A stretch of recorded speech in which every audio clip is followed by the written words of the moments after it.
Have you ever noticed someone go quiet? They stop posting.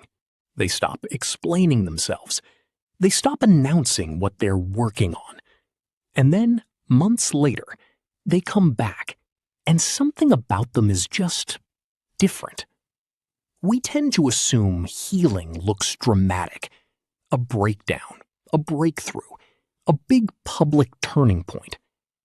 But trauma researchers describe something much quieter.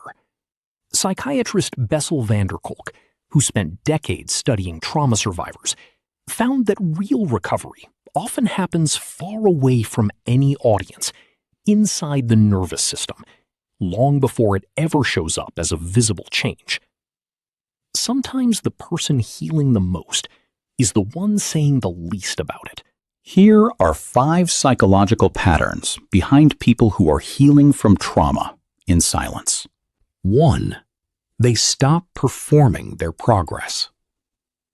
When someone is still early in processing pain, they often narrate it constantly. Every setback, every insight, every plan gets announced. It's a way of asking the people around them to confirm that the pain is real and that the effort counts. But somewhere in the healing process, that need starts to fade. Trauma therapist Judith Herman, author of Trauma and Recovery, described healing as something that has to be rebuilt from the inside, on the survivor's own terms, not validated from the outside. So the announcements stop, not because they've stopped caring, but because they no longer need anyone else to witness the process for it to count. 2. They guard the new self while it's still forming.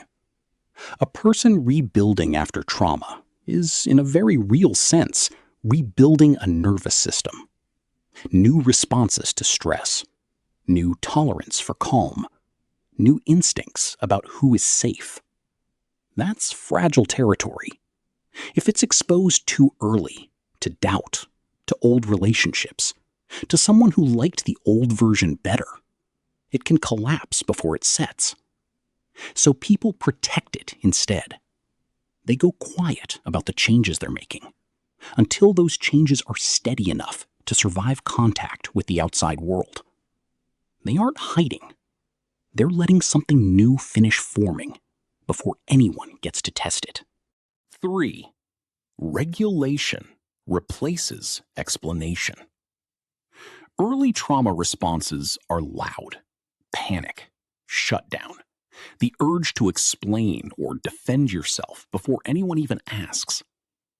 Somatic trauma expert Peter Levine has written extensively about how healing shows up first in the body, in a slower heartbeat, in a breath that doesn't catch, before it ever shows up in words.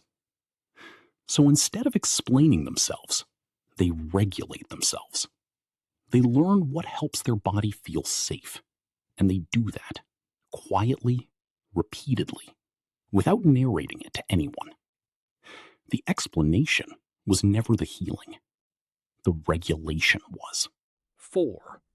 Boundaries get rebuilt without announcement. Trauma often teaches people to overshare, over-explain, or stay available to anyone who wants access to them. Part of healing is unlearning that. People start deciding, quietly, who actually earns their story. Physician and trauma researcher Gabor Maté has pointed out that a person's willingness to say no is often one of the clearest signs their nervous system feels safer than it used to. Not because they're shutting people out, but because they finally have room to choose. 5. The change announces itself. Eventually, none of it needs to be said out loud. The way they handle conflict is different. The way they respond to being triggered is different. The people around them notice before they ever explain anything. That's the pattern researchers keep circling back to. Healing isn't a single moment. It's hundreds of small, private decisions that nobody was there to witness, until the result is standing right in front of you. They weren't disappearing to prove they'd healed. They were becoming someone who no longer needed to prove it. A final thought.